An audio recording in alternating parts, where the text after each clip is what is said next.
Welcome to Life Changes. I'm Filippo Voltaggio, and today in this special edition, we have the pleasure of having with us a person who needs very little introduction to all of you, I'm sure. He is a speaker, he's an author, he's a coach. He is none other than Les Brown. We see you all over PBS. You talk to corporations, and your core message is about our greatness, and it just seems that, is that a concept whose time has come? Without any question, I think that people now know more than ever before that they have to look to themselves rather than to the government, and rather than to a time where we had guaranteed jobs and a domestic economy. You could expect to go to college and get out and get a job and work for 40 years. That day is gone. I mean, the day of job security is gone. People have to do more, do it faster, do it better, with no additional compensation and pay, and no job security. So people have to fall back on themselves. And what they discover in the process is that they're more powerful than they give themselves credit for being. So are you helping them find what their reason for being is, or just how do you go about this? Well, first of all, people, for the most part, are living a life that has been given to them based upon the expectations of the people around them, based upon their circumstances, events in their lives, the conversations and the models that they see. People are basically stuck for basically three reasons. Number one, most people don't know what they have going for them. What I'm doing now, I could have been doing for years. But because of my past, I was born in an abandoned building on a floor in a poor section of Miami, Florida called Liberty City. I have no college training. I'm adopted. I was labeled educable mentally retarded. I failed twice in school. And so because of my past, that skewed my future and how the possibilities that I saw for myself. What I'm doing, I could have been doing it longer, but I was suffering from possibility blindness. I didn't know what I had going for me, number one. Number two, I didn't know how to make money with what I had going for me. That's why a lot of people are stuck. They realize their talents, abilities, and skills, and they don't know how to make money with it. And the third thing is, I didn't know how to get access to the people that will pay me for what I had going for me. And that's a primary reason that a lot of people are stuck. So what we do is help people to overcome those barriers and help them to realize they have greatness within them. But greatness is a choice. It is not your destiny. And to prove it, you were chosen 1 out of 400 million sperm. Okay. You had something in you that the world needed. Before you showed up, it wasn't here. Now, they say the two most important moments in our lives, number one, the day we were born, and two, the day we realize why we were born. And when you begin to know that, because when you know that, that changes your life. You were not born to work for a living, but to live your making, and living your making will make your living. As much as I have chosen to speak, I was chosen to speak. This is who I am, and as a result, this is how I earn my living. My living is making a difference in other people's lives. You know, Les, you have such a commanding presence, and you command that same presence from other people, which I think is what engages them when they are in conversation with you. The very first thing you said to me when we met was, I am honored to be in your presence, or something of the sort. And right away, it put me in that presence. And that's what I feel that you do with the audiences, helping them see that and feel that. And we all need that, because we live in a world where we're told more about our limitations rather than our potential. And the value of validating people is very important, because MIT did a study. The study indicated if I tell you you can't do something, at least 17 people need to come along and say you can do it, you can do it, you can do it, to neutralize that one time.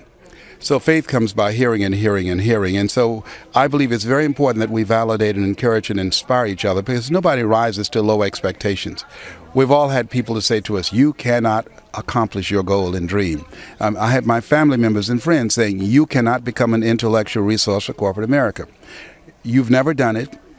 You have no credentials. You have no college training. Why would they reach across PhDs and MBAs with years of experience and hire you to pay you $1,000 an hour, and you've never made $1,000 a week? Now, this is 30 years ago, okay? And so, and $1,000 an hour was a lot of money at that time. And to some people, it's a lot of money right now. And so I didn't do what I'm doing for 15 years because I believe them. Nobody rises to low expectations. And what happens in what I do and how I train speakers, how we live our lives is a result of the story we believe about ourselves. What we do when we speak, when we read books, when we go to seminars and workshops, distract, dispute, and inspire. We distract the person from believing the story of a limitation. This high school teacher told me, Mr. Brown, yes, sir, work that problem out for me. I can't do that. Why? I'm not one of your students. Do it anyhow. I can't, sir. Why? I'm educable, mentally retarded. Students laughed. He said, don't ever say that again. Someone's opinion of you does not have to become your reality. So what did he do? He distracted me from this conversation that I had of myself, this story that had been told me. I was the dumb twin. My brother Wesley was the smart twin. I believed them. Distracted me from that story. Through his relationship with me and that conversation, he strategically disputed those limited thoughts that I had about myself. I was suffering from possibility blindness. And as a result of that relationship of high expectations, he inspired me to become, as Mother Teresa would say, to become a pencil in the hand of God and start writing a new chapter in my life. And that's what we do. That's what your program is about. Distract, dispute, and inspire people. Distract them from the vision that they have of themselves is very limited. Help them through the conversations they listen to begin to become convinced, I can do better than this. And now, as a result of viewing your interviews and being in the presence of this commanding voice, the voice of God, they start a new chapter with their lives. I'm excited being right here with you right now. Help me, somebody. Well, Help me, hallelujah. let's pass the collection plate. I believe. I believe in me because I'm here with you. Do you feel that you have become what you came here to be, or you're writing a new story? George Bernard Shaw was asked the question, if you had it in your power to be anyone throughout history, who would you like to be? He was a brilliant man who was known and recognized nationally and internationally and accomplished a great deal. His response was, and I say this to you, he said, I'd like to become the man I never was. And I believe that there is more to me and there's more to you than we are expressing. Remember in Lion King, Simba, you are more than that which you have become. Maya Angelou said that most of us go so far and then we park. And we park because of disappointments, because of setbacks, because of obstacles, because of relationships, and because of life. Life can catch you on the blind side and you become disoriented and you park and you stop.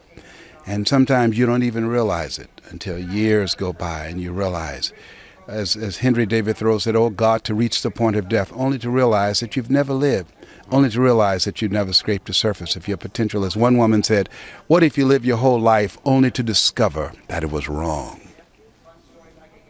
That you had so much more to do and you were playing it small.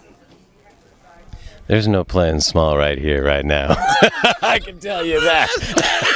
Yes.